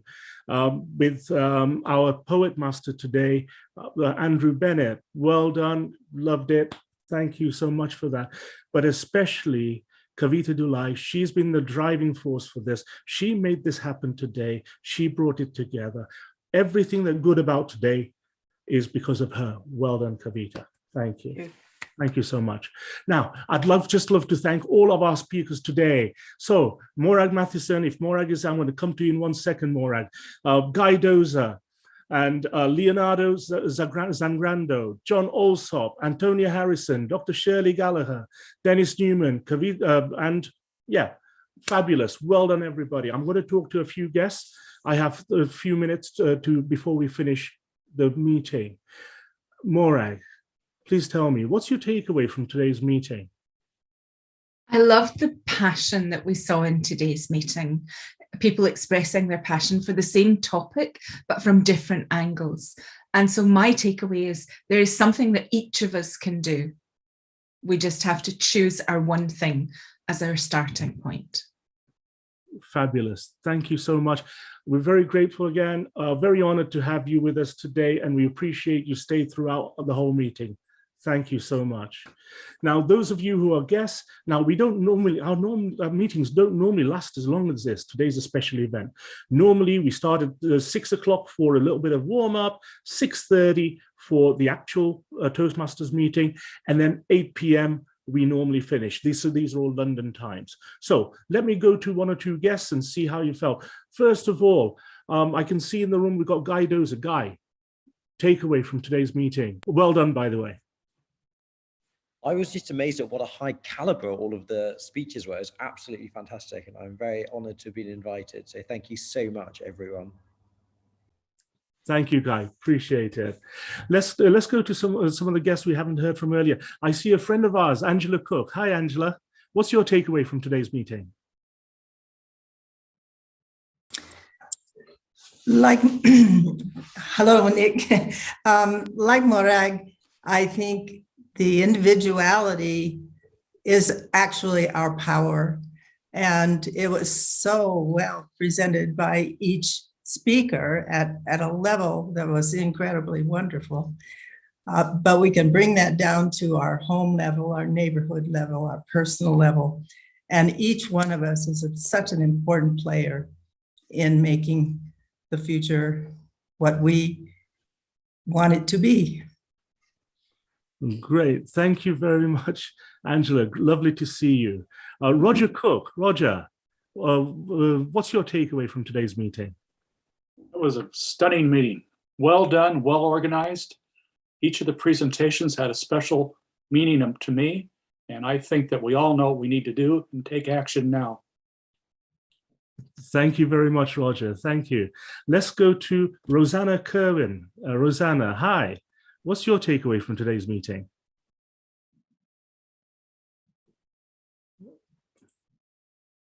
Feel free to unmute. Oh. Have we lost Rosanna? Hello, can you hear me? Hi, yes, I can hear you. Hi, Rosanna Keown from Dublin. I'm with Farnham Toastmasters.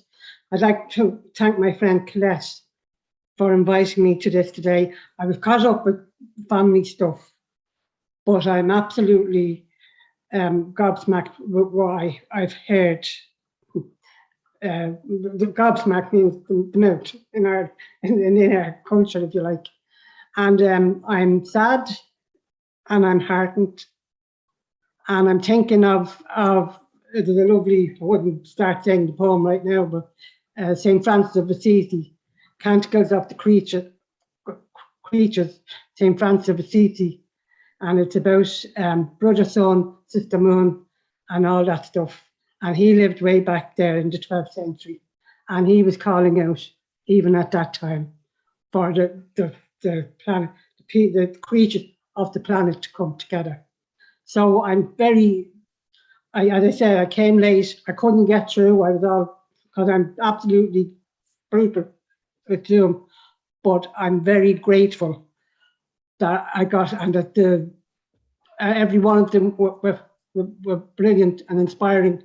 And the one about the clothes really, really hit me. I just say to, I'm in my 70s now, but I just say to my husband, we don't buy what we don't need. Just don't go into shops to buy what we don't need. And as I say, it's been very revealing to me. It's really realizing what I have to know. Thank you. Thank you. Let's go to a very old friend of mine from way back when, Brian Dodd. Brian, what's your takeaway for today? Well, one of the things that I did when I first joined Toastmasters 17 years ago was I gave a series of speeches about global warming. And to hear this presentation, the way you guys did it, and somebody said, so professionally, I mean, this is a great thing. You have so many things in this meeting that you can put out as messages about the climate. Why don't you do that? Yeah. Your voice at this club can be just as effective as all the other people talking. No, we intend to do it, Brian. Thank you so much, folks. We start on time, we finish on time. This is an Advanced Digital Communicators Club. If you want to communicate your message better, if you want to get your next job, your next promotion, your next client, this is the place to be. Come and talk to us. We're going to open up a breakout room for membership where one of us will come in here and talk to you about what we do, how we do it. But also you're free to chat here and enjoy the night. I declare the meeting closed.